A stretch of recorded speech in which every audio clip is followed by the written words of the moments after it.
जेव्हा दीपक आणि त्याचे वडील निघून गेले, मी लगेच काकूच्या घरी पोहोचलो. तेव्हा त्यांनी मला प्रेमाने मिठी मारली आणि मधल्या खोलीत घेऊन गेली. मी लगेच त्यांना मिठीत घेऊन चुंबन घ्यायला लागलो.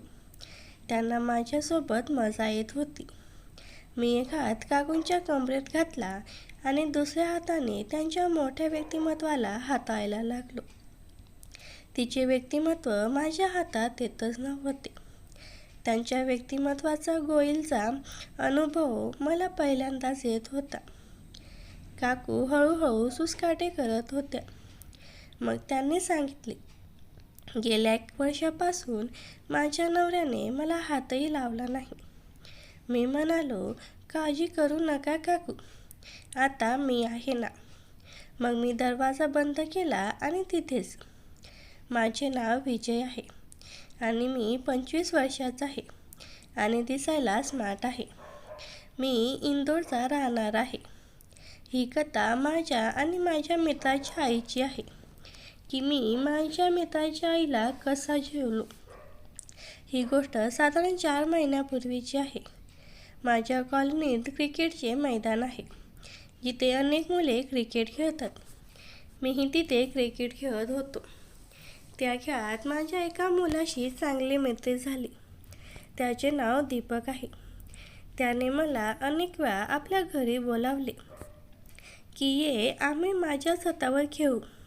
त्यांच्या अनेक वेळा सांगण्यावर मी त्यांच्या घरी गेलो. जेव्हा मी त्यांच्या घरी पोचलो, तेव्हा त्याने दरवाजा उघडला आणि मला आत बोलावले. मी आत गेलो. त्याने आपल्या आईला हाक मारली. जेव्हा त्याची आई बाहेर आली, तेव्हा माझे डोळे उघडे राहिले. काय दिसत होती यार ती, एखाद्या मराठी चित्रपटमधल्या हिरोईनसारखीच.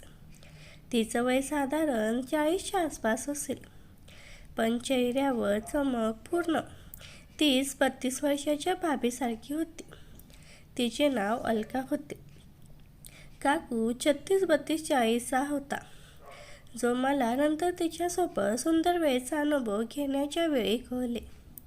त्या येऊन माझ्यासमोरच बसल्या. मी चोर नजरेने त्यांना पाहत होतो. कदाचित त्यांनी हे पाहिलं असेल, पण काही बोलल्या नाहीत. दीपकचे वडील बँकेत नोकरी करतात. ते दिवसभर घरी नसतात. मग मी थोड्या वेळाने बोलून दीपकसोबत छतावर खेळायला गेलो. पण खेळात माझे मन लागत नव्हते. मी फक्त काकूच्या खयालात हरवून गेलो होतो. 1 तासानंतर मी आपल्या घरी गेलो, पण काकूचा खयाल माझ्या मनातून आणि मेंदूतून काढू शकत नव्हतो. माझा सोन्या बसतच नव्हता. मग मी आपल्या खोलीत जाऊन काकूच्या नावाने हतबल केले. तेव्हा कुठे आराम आला.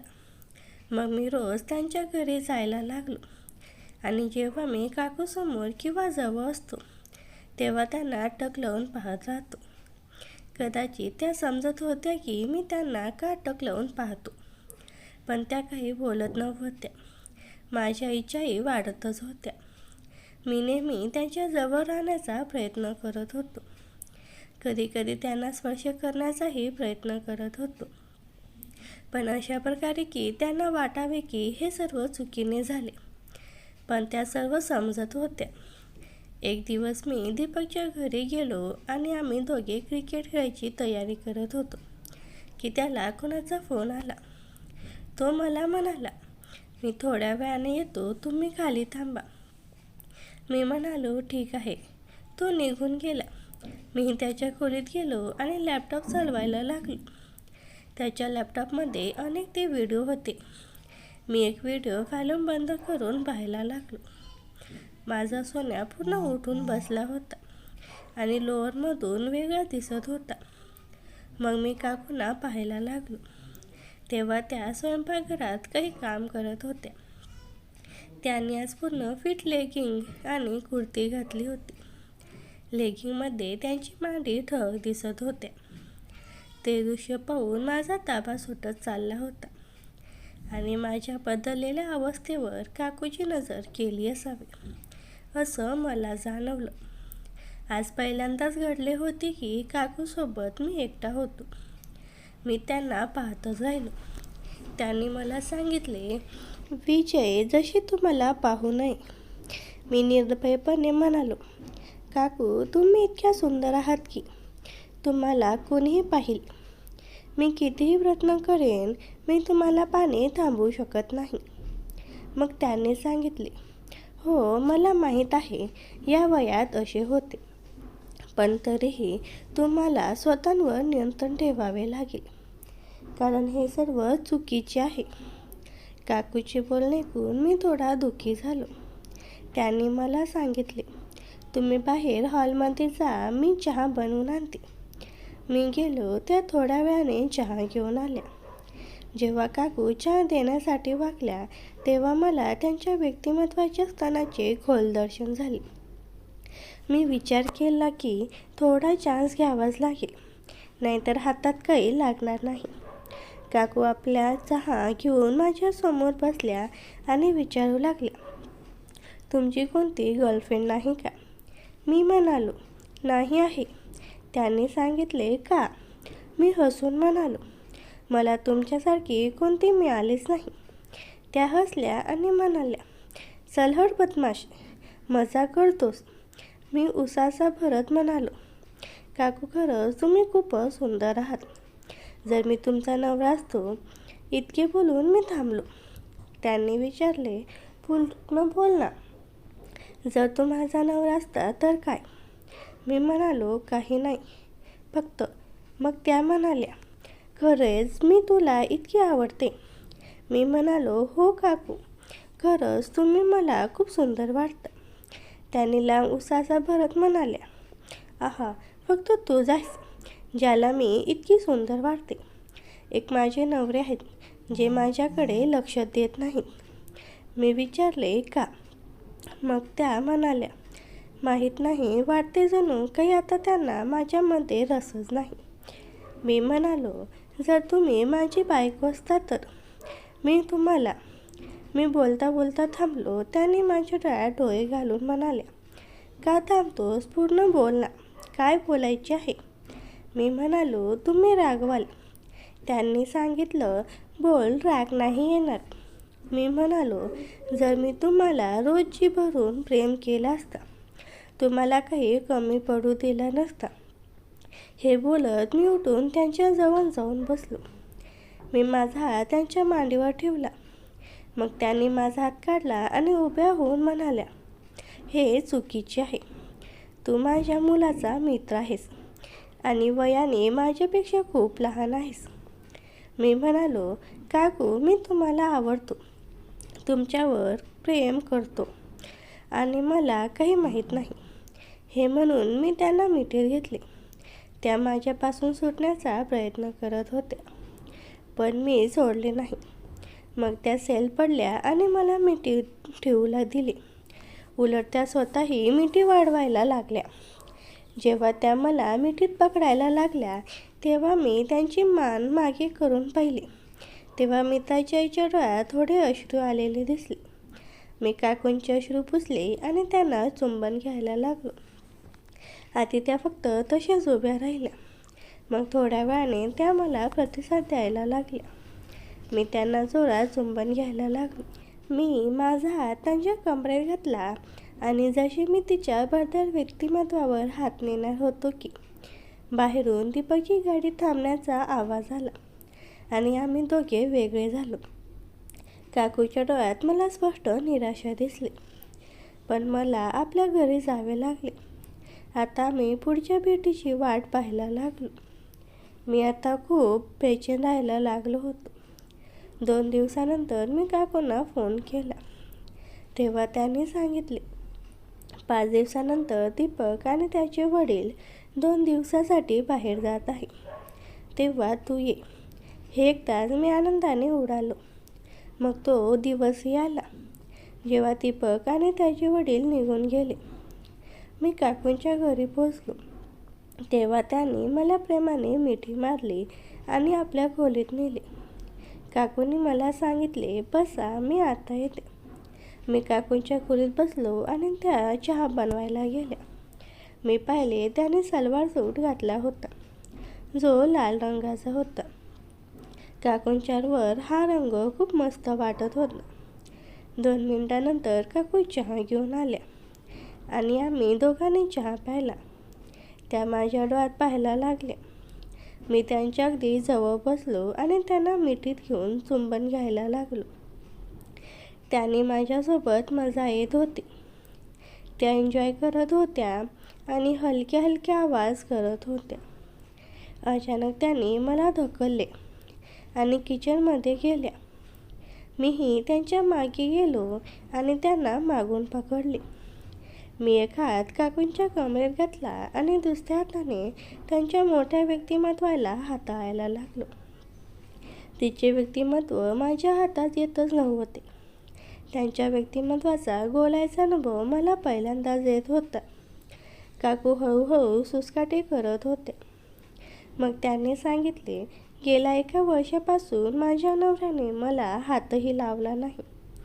मी म्हणालो, काळजी करू नका काकू, आता मी आहे ना. मग काकूनी दरवाजा बंद केला आणि माझ्यासमोर येऊन बसल्या.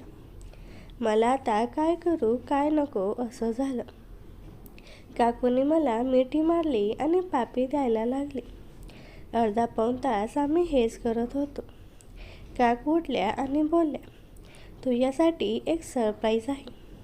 मी म्हणालो, आता काय? मग काकू पूर्ण मोकळ्या झाल्या. मी त्यांचे भरदार व्यक्तिमत्व पाहून भारावून गेलो. मी म्हणालो, काकू काय दिसताय तुम्ही? माझी भावना आता दाटून आली होती. काकू म्हणाल्या, आता वेळ नको घालू. एवढं बोलून काकूने मला उठवलं आणि हात पकडून हॉलमध्ये घेऊन गेले. हॉलमध्ये आधी सतंजी तयार होते. मी तिला सतंजीवर पाडलं आणि त्याचे व्यक्तिमत्व बघू लागलो. काकू बोलल्या, अरे दे ना आता सुंदर वेळचा अनुभव, का तरवतोस? मग मी माझी दाटून आलेली भावना त्यांच्या जीवनात टाकली आणि सुंदर वेळचा अनुभव देऊ लागलो. काही मिनिटातच काकूने जीवनातून रंग सोडला आणि काकू बोलल्या, विजय थांबू नको, सुंदर वेळचा अनुभव देत राहा.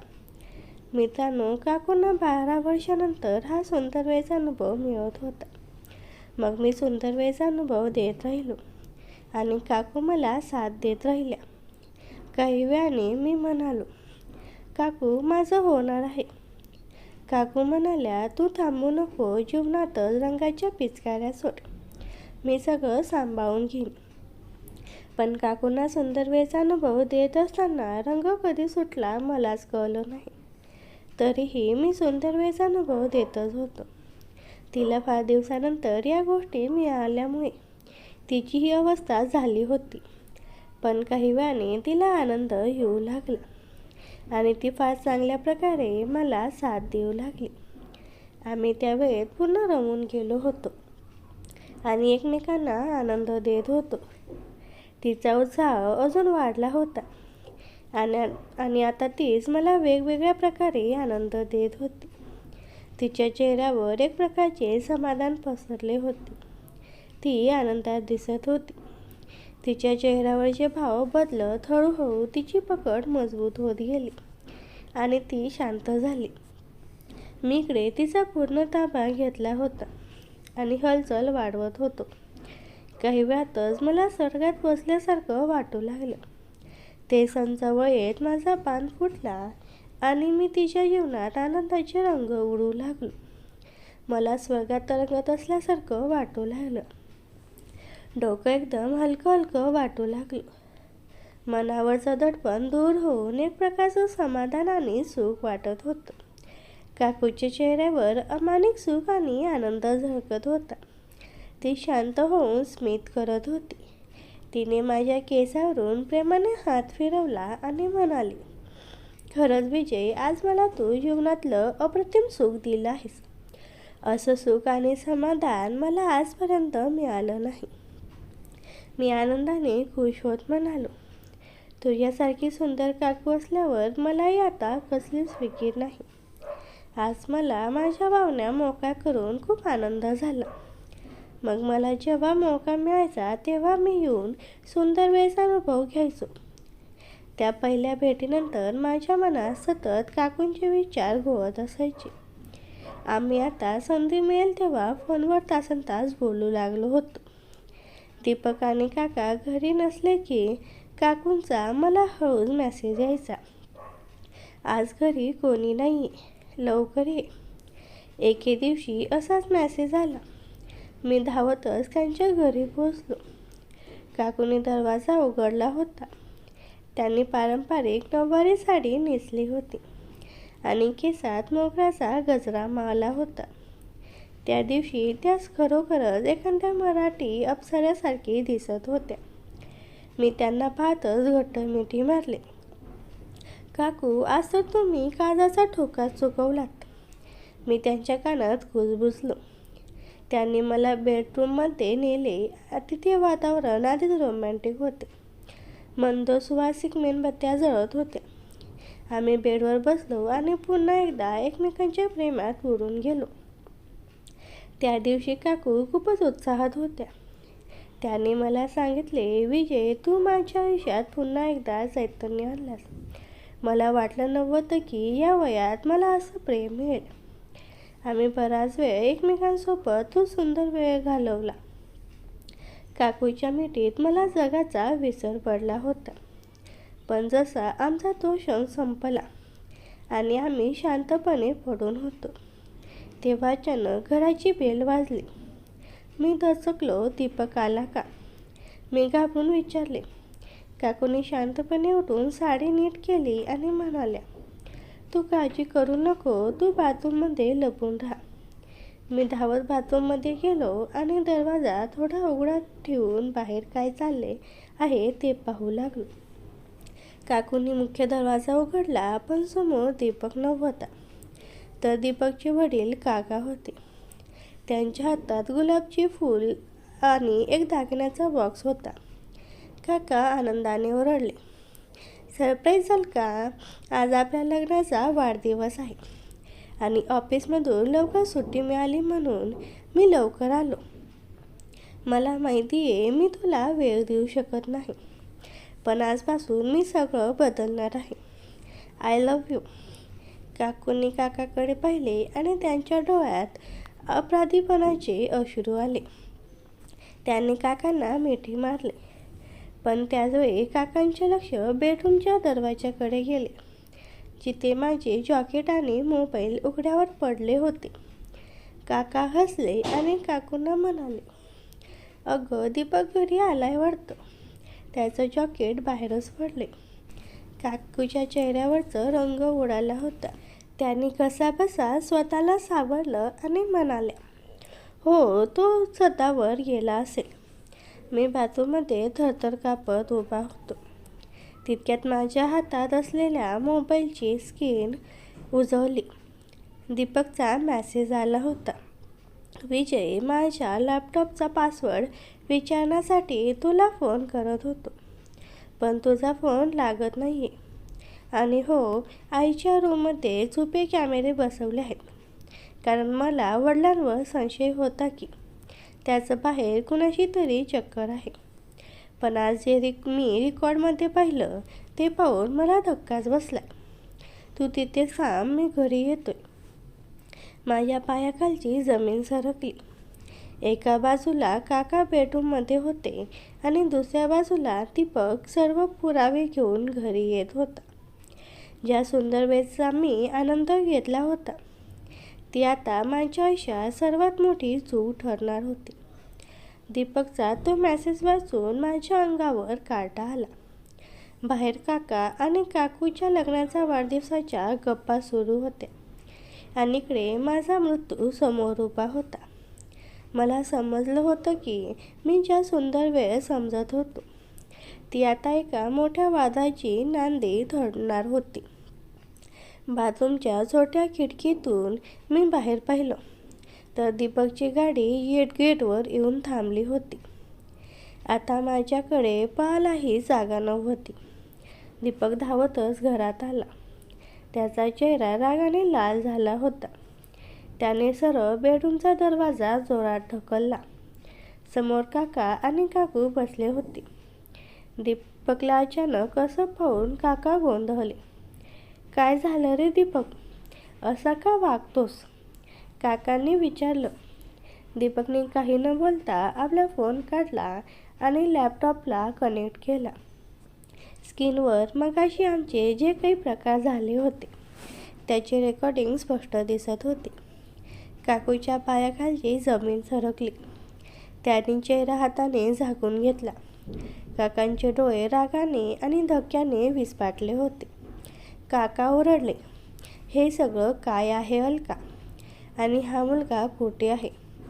काकांचा तो भयानक आवाज ऐकून मी दीपकचा राग पाहून माझे हातपाय लटलट कापू लागले. काकांनी संतापून बेडरूमचा कोपरा न कोपरा शोधायला सुरुवात केली आणि ते शेवटी बाथरूमच्या दरवाजापाशी आले.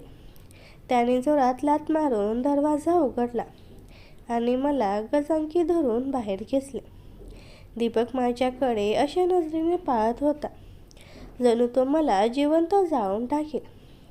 काकांनी माझा कॉलर पकडला आणि हात उकारणारच होता की अचानक दीपक ओरडला, थांबा बाबा, त्याला मारूनच काहीच होणार नाही, कारण चूक फक्त त्याची आणि आईची नाही. काका थबकले. दीपकने लॅपटॉपवर दुसरं एक फोल्डर उघडलं. त्या फोल्डरमध्ये काही जुने फोटो आणि व्हिडिओ होते. ते पाहून सर्वांची पायाखालची जमीनच सरकली. मित्रांनो, पुढे काय झाले आणि ते फोटो नेमके कोणाचे होते हे जाणून घेण्यासाठी आपल्या चॅनलला सबस्क्राईब नक्की करा आणि कमेंटमध्ये भाग 2 लिहा. धन्यवाद.